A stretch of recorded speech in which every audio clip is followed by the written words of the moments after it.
हाग्रामा महिलारिनि दैदेननाय BPF सरकार थानाय समाव जोंना हाग्रामा महिलारि सारा मानगोनां हाग्रामा महिलारि सारा जोंनि बड'लेण्ड ओनसोलनि आइजोफोरखौ थगायदों। बिथाङा बुंदोंमोन जे थलासे थलासे सना होगोन होननानै थलासे थलासे सना होगोन होननानै बिथाङा अपेन मिटिंफ्राव बुंदोंमोन। नोंथांमोननि मिडियानि आर्काइभआव दाबो थागोन। दा बिथाङा थलासे थलासे सना होनो होननानै होयैनि थाखायनो गासिबो बड'लेण्ड ओनसोलनि आइजोफ्रा बिथांखौ बोराबजोब्बाय, बिथांखौ गाज्रि मोनबाय। दा जोंना प्रमद बर' सारा जोंनि आइजो गावसुंथा हान्जाफोरनो आइजो सेल्फ हेल्प ग्रुपफोरनो 75,000 रां होनो होननानै बिथाङा अलरेडि 3,865 सेल्फ हेल्प ग्रुपफोरनो 75,000नि प्रथम किस्ति 25,000खौ होबाय आरो डिसेम्बरनि जोबथा सप्तायाव आरो फिन खनसेबाव 6,000 गावसुंथा हान्जानो 75,000नि 25,000 होनो थांगासिनो दङ।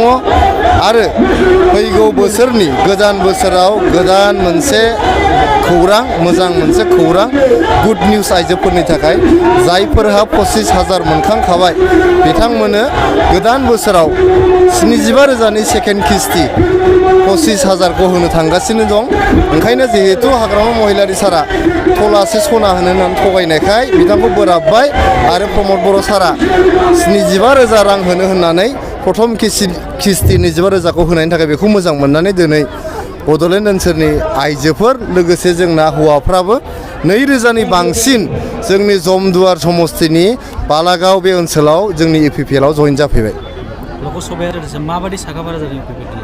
लकसभानि थाखाय जोंहा जेबो साखाफारा जानांगौ बेबायदि स्पेसियेल साखाफारा जानांगौ गैया। नोंथांमोना मिथिगौ जे जोंनि भारतनि प्रधान मन्त्रि मानगोनां जोंहा नरेन्द्र मदि बिथांखौ फिन खनसेबाव थामथि खेबनि थाखाय प्रधान मन्त्रि खालामनो थाखाय सारा भारतनि गेजेरावनो मोनसे प्रिपेरेसन सोलिगासिनो दं। जोंनि आसामावबो जोङो NDA हान्जाया NDA नेशनेल डेम'क्रेटिक एलायन्स जे दङ बियो 12थानिबो बांसिन MP देरहानानै बिथांखौ प्रधान मन्त्रि खालामफिननायनि जोङो नाजागासिनो दङ। जोंनि BTRआव मोननै समस्ति दङ, क'क्राझार आरो दरं उदालगुरि। जोङो मोननैबो समस्तिखौनो NDAया देरहागोन।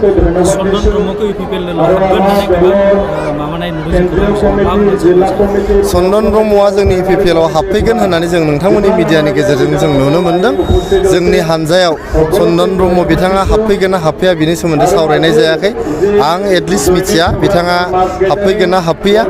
जोंनि हान्जायाव दिनै नोंथांमोना नुबाय बालागावआव दिनै जमदुवार समस्तिनि सिङावनो 2,000नि बांसिन जइन जाबाय। गतिके चन्दन ब्रह्म बिथाङा जोंनि UPPL हान्जायाव हाबफैयोबा बे गिदिर बाथ्रा जानाय नङा। दिनै हाग्रामा महिलारि बिथांखौ गासैबो गाज्रि मोनजोब्बाय। बिथांनि आगोलनि लोगोफोरा बिथांनि मावथिफोरा दैदेनगिरिफ्रा गाज्रि मोनफैबाय। गाबोन जुदि चन्दन ब्रह्मनि बादै गुबुन दैदेनगिरिफ्राबो UPPLआव हाबफैयोबा बियो आसरित जानांगौ जेबो गैया। गोजोनथाव खौरां बाजाज बाइक लानो गोसो गुदुं सुबुंफोरनि थाखाय। क'क्राझार नोगोराव थानाय दावहारु अट' एजेन्सिया फैगौ 16, 17, 18 आरो 19 नभेम्बरसिम दिवाली धामाका अफार्स आरो लोगोसे मेगा लन काम एक्सचेन्ज मेला होगासिनो दं। दावहारु अट' एजेन्सियाव बायगिरि बिथांमोना लवेस्ट डाउन पेमेन्ट होनानै बाइक लानो हागोन आरो एक्सचेन्जनि खाबुआबो एभेलेबेल जागोन। नोंथांमोना क'क्राझार नोगोराव थानाय दावहारु अट' एजेन्सि श'रुमजों लोगोसे कारिगाव फेस्टिभ आउटलेट, दतमा फेस्टिभ आउटलेट आरो भटगाव फेस्टिभ आउटलेट ब्रान्च श'रुमावबो होबाय थानाय दिवाली धामाका अफार्स आरो लोगोसे मेगा लन काम एक्सचेन्ज मेलायाव फैनानै नोंथांनि लुबैनाय बाजाजनि बाइकफोरखौ गोसोबादि लाफैनो हागोन। बाजाजनि बाइक सालायनो मोजां मोनग्रा रायजो राजाफोरनि थाखाय दावहारु अट' एजेन्सि श'रुमा लोगोसे मोजां अफारफोरबो लाबोदों। बेफोरनो जाबाय free assured gift, free seat cover, 5 litre petrol free, गंनै helmet free, 12 times free washing coupon आरो बाइक बायगिरिफोरनो बाइकखौ मोजाङै साखोन सिखोन लाखिनो थाखाय 12 टाइम्स फ्री वाशिं कुपनबो हरनाय जागोन।